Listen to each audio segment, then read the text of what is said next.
বিলাসিতায় দিন না কাটলেও স্বামী সন্তান নিয়ে ভালোই কাটছিল মার্জিয়া আক্তার মৌসুমীর জীবন। তবে ভাগ্যের নির্মম পরিহাসে ক্যান্সারে আক্রান্ত হয়ে শয্যাশায়ী 2 বছর বয়সী সন্তানের মা মৌসুমী। তাকে সুস্থ করে তুলতে সাধ্যমতো চেষ্টা করেছেন দিনমজুর স্বামী লিখন মিয়া, কিন্তু শেষ পর্যন্ত হার মানতে হয়েছে ব্যয়বহুল অর্থের কাছে।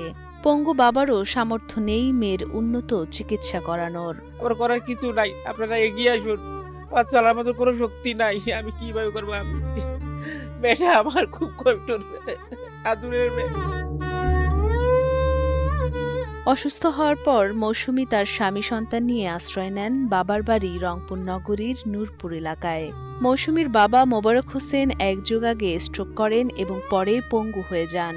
এলাকার অন্যের আশ্রয়ে এবং ভিক্ষাবৃত্তি করে কোনো রকমে চলছিল তার সংসার। তবে মেয়ের ক্যান্সার ধরা পড়ার পর আরো দিশেহারা হয়ে পড়েন তিনি। চিকিৎসা ও ঔষধ খরচ তো দূরের কথা, 6 সদস্যের 3 বেলার খাবার জোটানোই প্রতিদিনের লড়াই। বাচ্চা আমার একটা ডিম খাইতে চাই, আপনাকে দুধ খেতে চাই, একটা কলা খেতে চাই, আমি খেলাইতে পারতেছি না টাকার জন্য। আমি মা, আমার খুব খারাপ লাগে, আমি কিছু করতে পারতেছি না। আমি বাচ্চার এগুলো খেলাইতে পারতেছি না, আমি আর চিকিৎসা করবো কোথেকে? সবসময় খালি বলে মা আমার খারাপ লাগতেছে, সবসময় গরম করে আমি বাচ্চাদের দূরে শুয়ে থাকি, খাবার রুচি একদম নেই। আমরা 4 ভাই বোন, আমাদের 4 ভাই বোনের মধ্যে ওই সবচেয়ে বড়, সবারই আদরের। হঠাৎ করে এইরকম অসুখটা ধরা পড়ছে, এটা আমাদের সবার কাছে অনুরোধ, এই বাচ্চাটাকে আপনারা বাঁচান, মাটাকে বাঁচান।